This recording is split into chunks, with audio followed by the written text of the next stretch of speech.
Good morning সবাইকে। একটা নতুন ব্লগ নিয়ে চলে এসেছি। সকালবেলা ঠাকুরের যেরকম দর্শন করি সেরকম দর্শন করে এদিকে আশাদি দেখছি বাসনগুলোকে ধুয়ে দিয়েছে, আর আমি রেহানাকে বললাম একটু জল গরম করে দিতে, আমি এখন বসে বসে জল খাবো। তো রেহানা জলটা গরম করে দিয়েছে, এত গরম যে ধোয়া উঠছে। তো এটার জন্য আমাকে একটু বসে টাইম নিয়ে খেতে হবে, কেন যত গরম আছে ঠান্ডা করতে গেলে আমার অনেকটা টাইম লাগবে। আমি ফু দিচ্ছি, ঠান্ডা তো আর তাড়াতাড়ি হচ্ছে না। তো যাই হোক, রেহানার সাথে গল্প করছি আর জলটা খেয়ে নিয়েছি। আর এদিকে এত মাছ আছে ফ্রিজ দিয়ে সবে বার করা হয়েছে, এখনও বরফ কাটিনি। এদিকে বরফ কাটুক, তারপরে ভাবছি কি রান্নাবান্না করব কি না করব। ততক্ষণে ছেলে মেয়ে আজকে স্কুল যায়নি, ছুটি না, বাড়িতেই আছে, ম্যাম এসছে পড়াতে। তো একটু ভাবলাম প্যানকেক করে দিই। তো সুগারটাকে পাউডার করে নিলাম।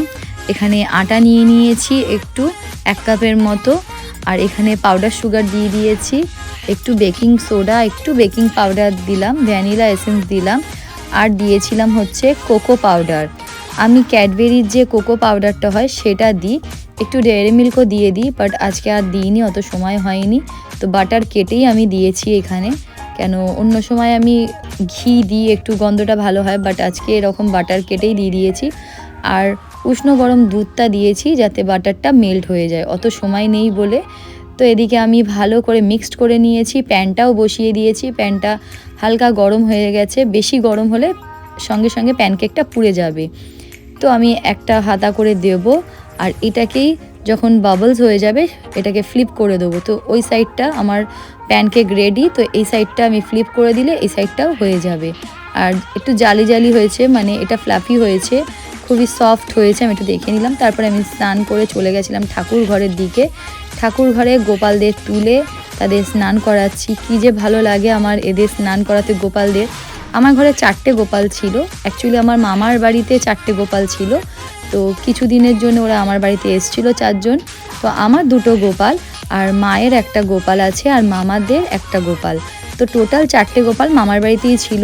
তো কিছু দিনের জন্য আমার কাছে এসছে। তো আমি ভাবছিলাম যে কি করে সেবা দেবো না দেবো, টাইম পাবো কি না পাবো। তো মামার বাড়ির 2টো গোপাল, মায়েরটা আর মামাদেরটা নিয়ে চলে গেছে মামি, কেন ওদেরও ভালো লাগছে না। আর এই 2টো গোপালকে, আমার 2টো গোপালকে আমি রেখে দিয়েছি। তো আমি যেরকম পারি তাদেরকে সেবা করি। সকালবেলা তাদেরকে না সেবা করলে আমারও ভালো লাগে না। তো এটা আমার অভ্যেসে দাঁড়িয়ে গেছে। স্নান করিয়ে দিয়েছি, টিপ পরাবো আর ভোগ দেবো। সকালবেলা যে খাবার ওদের দেওয়া হয় ওনাদের, তাই দেবো। তারপরে আমি এর সঙ্গে সঙ্গে শিবের মাথায় জল ঢেলে নিলাম। জল বলতে আমি দুধ, সিদ্ধি, মধু, ঘি দিয়ে আমি এটা করি, জলটা করে দিই। অনুষ্কা এখন এভরিডে শিবের মাথায় জল দিতে শিখেছে, ওকে আমি শিখিয়েছি যে এভরিডে স্নান করে ঠাকুর নমস্কার করা আর জল দিতে হবে শিবের মাথায়। তো সেটা ও করে, তো সেটাও একদিন ভিডিও শেয়ার করব। ততক্ষণে আমি সব ঠাকুরকে মালা পরিয়ে দিয়েছি, টিপ পরিয়ে দিয়েছি। বজরংবলী আর জগন্নাথ ছেড়ে ঠাকুর মশাই করে সেইটা। এদিকে গোপালদের খেতেও দিয়ে দিয়েছি, খাটু শ্যাম বাবাকে আমি কাঁচা দুধ দিয়ে দিয়েছি। তো এখানে আমার সমস্ত কিছু রেডি করে দিয়েছি যাতে ঠাকুর মশাইয়ের দেরি না হয়। তো আজকে লক্ষ্মীর ঘট পাতবে বলে সেটাও রেডি করে দিয়েছি। এদিকে বাসন কাসন আশাদি ধুয়ে রেখে দিয়েছিল, উবুর করে দিয়েছে, সেটাকেও আমি গুছিয়ে ঠাকুর ঘরেই রেখে দেবো। আর তুলসী গাছটাকেও জগন্নাথের পাশে রেখে দেবো। তাহলে আমার সমস্ত কিছু গুছিয়ে রাখা হয়ে যাবে, ঠাকুরমশাই এসে পুজোটা করে নিলেই পুজো হয়ে যাবে। তো ঠাকুরমশাই মনে হয় এক্ষুনি ঢুকে যাবে, ততক্ষণে আমি দেখব যে রান্নাঘরে কি হবে কি না হবে। তো ঠাকুরমশাই ততক্ষণে চলে এসেছিলো, আমিও ওদেরকে বলে এসেছিলাম যে আজকে কি রান্না হবে না হবে। আজকে মামুন ছুটি নিয়েছে, রেহানা আর আশাদি আছে। ঠাকুরমশাই ঘরটা পেতে দিয়েছে, আমি ঠাকুর ঘরেই রয়েছি, ঠাকুরমশাইয়ের পাশেই রয়েছি যতক্ষণ না পর্যন্ত আমার পুজো হয়ে যাচ্ছে। ছেলে মেয়ে প্যানকেক খেয়ে নিয়েছে, আমরা ব্রেড অ্যান্ড জ্যাম দিয়ে খেয়েছি আজকে। তো আশা দিয়েও বললো এটাই খেয়ে নেবো, আর করেছিলাম চা, আমার ব্ল্যাক কফি। তো এখানে ইলিশ মাছ আছে, আগের দিনে রান্না বান্না অনেকটা রয়েছে। তো ইলিশ মাছ ভাজবো আর একটুখানি মাটন করব। তো মাটনটা আমি তো প্রেশারে সিটি দিয়ে দিয়েছিলাম, রেহানা দিয়ে দিয়েছে। এই হচ্ছে, আমি এখন আমার টিফিনটা নিয়ে নিয়েছি, 2টো জ্যাম ব্রেড আর ব্ল্যাক কফি। তো আলুগুলো এখানে ভাজবো বলে তেলটা গরম করে নিচ্ছি। তেলটা গরম হয়ে গেলে আলুগুলো দিয়ে দেবো, কেন আলুগুলো আমার মনে হচ্ছে আমি একটু বড়ই কেটে দিয়েছি, রেহানা ছাড়িয়ে রেখেছিল, পিসগুলো আমিই করেছি। যাই হোক, আর তো কাটা যাবে না, এখন আমি এটাকেই ভেজে নেবো। আদা রসুনটাও আমি বেটে রেখে দিয়েছি, একটু গোলমরিচ দিয়ে দিয়েছি। তো একটু কালারটা একটু চেঞ্জ হতো যদি একটু কাশ্মীরি লঙ্কার গুঁড়ো থাকতো। আমার কাশ্মীরি লঙ্কার গুঁড়োটা শেষ হয়ে গেছে। আর এদিকে মাটনের যে জলটা রয়েছে সেটা রয়েছে, আমি মাটনটা কষিয়ে জলটা দিয়ে দেবো।